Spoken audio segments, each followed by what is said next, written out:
의원님 질의해 주십시오.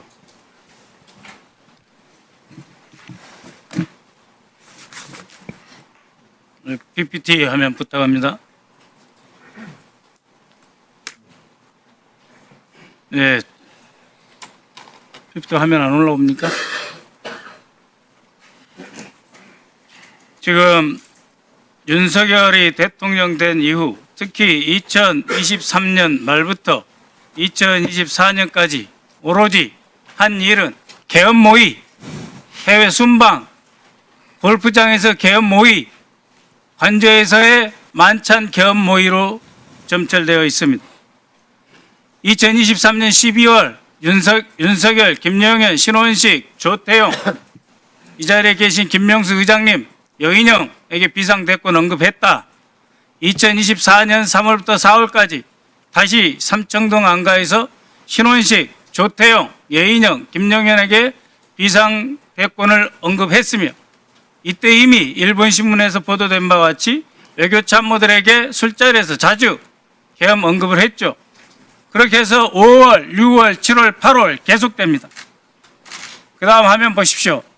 9월, 10월, 11월, 12월 윤석열은 국회를 해산하고 짓밟고 비상입법 대책기구를 설치해서 국회의원들을 비온 벙커로 보내고 필요시 U3 벙커로 가두고 선관위의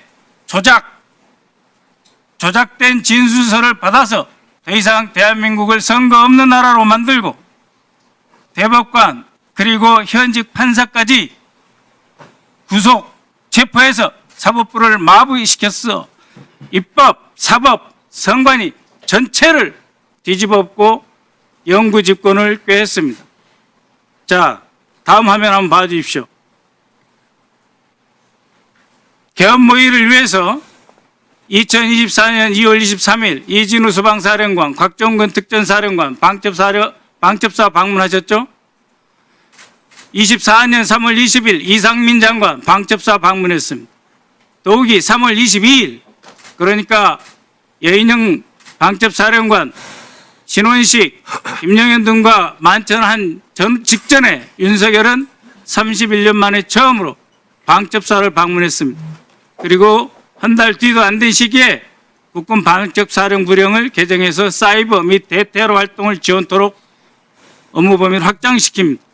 6월 10일 문상호 정보사령관 또 방첩사 방문합니다. 방첩사령부가 쿠데타와 반란의 본거지 아지트가 된 것이죠.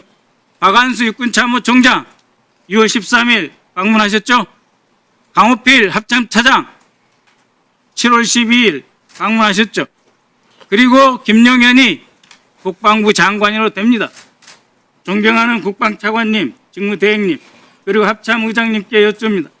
저희가 계엄령 경고를 했고 계엄하지 말라고 부탁을 드렸습니다. 단 한 분이라도 차관님과 합참의장께서는 계엄 가능성에 대해서 예하 사령관들에게 특히 지작사령관, 방첩사령관, 특전사령관, 수방사령관에 대해서 한 번이라도 경고하신 적 있습니까? 경고하신 적 있으십니까? 계엄 그 자체에 대해서 가정해 본 적이 없었습니다. 그래서 경고하신 적도 없고 체크도 안 하셨죠? 예. 정경환 합참의장님 마찬가지시죠?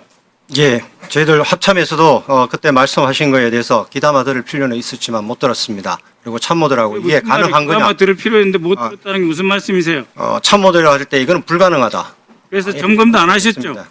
예. 그런데 제가 굉장히 양가적인 감정을 갖고 있어요. 합참의장님께. 그 어려운 시기에 계엄에 전폭적으로 동참하지 않고 그래도 국방 의무를 지키기 위해서 차관과 함께 노력해 주시고 아직도 저는 지작사령관 강호필 대장에게 존경심을 포기하지 않고 있습니다. 지금 이 엄중한 시기에 세 분이 대한민국 안보를 지키셔야 되기 때문이죠. 그럼에도 불구하고 정경환 합참의장님, 원래 계엄사령부 국방부 건물 5층에 설치하기로 되어 있습니다. 그런데 집통실로 밀고 내려왔어요. 합참의장, 그때 결심실의 의자의 주인공은 합참의장입니다. 그렇지 않습니까? 집통실, 결심지원실의 주인은 합참의장이죠. 어느 순간이라도 적이 공격하면 바로 격퇴시켜서 대한민국을 지키셔야 할 합참의장의 자리 그날 장관과 쿠데타 세력에게 빼앗기셨죠. 그러면서 10시 40분에 전군 경계태세를 내려야 하는 그런 비극적인 결정을 하셨죠. 그러셨죠?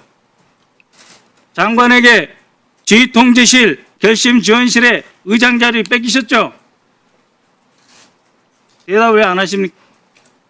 말씀을 하시면 말씀드리겠습니다. 그 부분은 조금 설명이 필요하기 때문에 다 듣고 말씀드리겠습니다. 그러면은 제 질문 끝나고 다시 답변해 주십시오.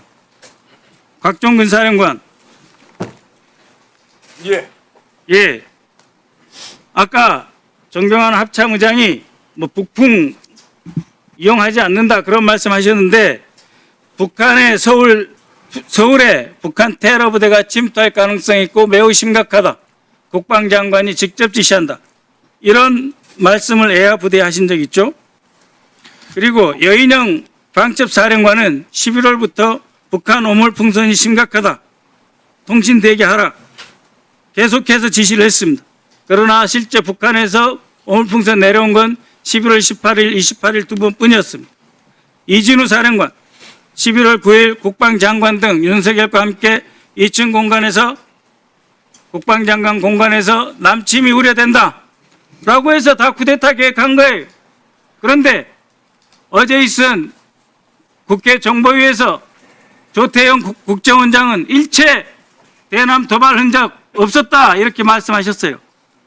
정경환 합참의장님, 이번 쿠데타의 핵심 세력이었던 방첩사령관, 특전사령관, 수방사령관이 모두 북한의 위협과 도발 가능성을 거론하고 있는 것이 바로 이 공소장이 다 나와 있어요.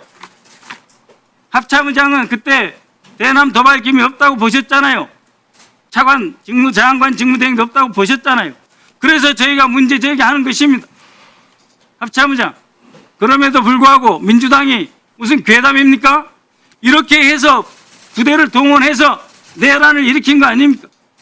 그렇게 해서 선관위까지 사법부까지 입법부까지 다 짓밟고 영구 집권하려고 하는데 우리 군이 이용당했어요. 그것에 대해서 정의로운 분노감도 없습니까? 합참의장이?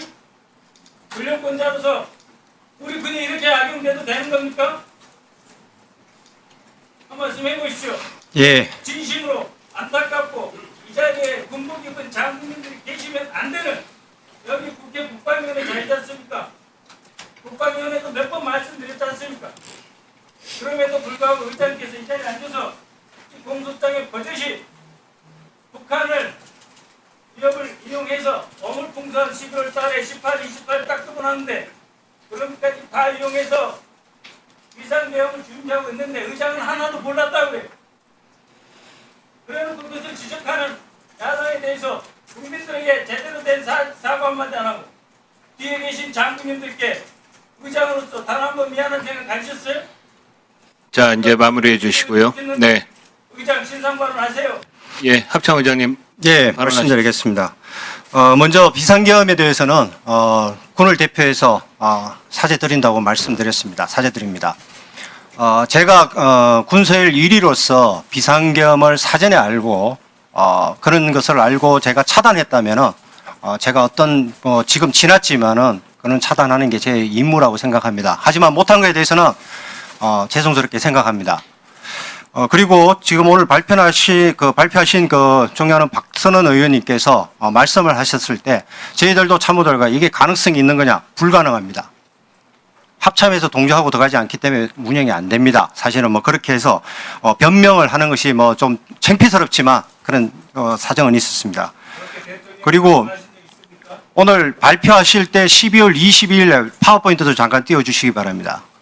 왜냐하면 이것은 군에 대한 신뢰가 있기 때문에 말씀을 드려야 되겠습니다. 파워포인트 제일 앞장에 한번 띄워주시기 바랍니다. 12월 22일이라고 제 이름이 있길래 확인을 좀 드리는 게 좋을 것 같다는 생각입니다. 왜냐하면 제가 50만 군을 지휘하고 있기 때문에 여기에 관련이라든가 이런 것이 있기 때문에 말씀을 드립니다. 12월에 제가 알기로는 12월 22일경에 연합사령관과 해서 연말 지휘관들 격려 만찬이 공식적으로 있을 때 제가 참가했습니다. 12월에 어떤 행사도 참가한 적이 없다는 걸 언론을 통해서 말씀드렸습니다. 그래서 12월에 제일 앞장에 펴주시기 바랍니다. 12월에 저게 제 이름이 있길래 왜 있는지는 모르겠지만은 나중 시간이 되시면은 의원님께서 설명해 주시면은 답변 드리겠습니다. 저는 22일 날 연합사령관을 포함해서 유엔사 부사령관 공식 부부 동참 만찬에 참가한 기억밖에 없다는 걸 말씀드립니다. 네. 그리고 지통실의 운영은 기본적으로 작전 사항이 되거나 했을 때는 장관이 내려와서 같이 앉아서 지휘하도록 되어 있고 결심 지원실은 특별한 회의가 있을 때 사용한다. 뭐 구체적인 얘기는 말씀 안 드리겠습니다. 보안이 유지되는 상황에서 운영되는 거기 때문에 누구든지 필요에 따라서 운영 요구하면은 사용할 수 있는 장소다. 이렇게 말씀드리겠습니다. 네, 마무리해 주십시오. 대형사령관 합참의장이 한 곳에 앉아서 대형관 예란을 지도한 꼴이 됐다 이 말입니다. 자, 박선원 의원님, 맞습니까? 예, 고생하셨습니다.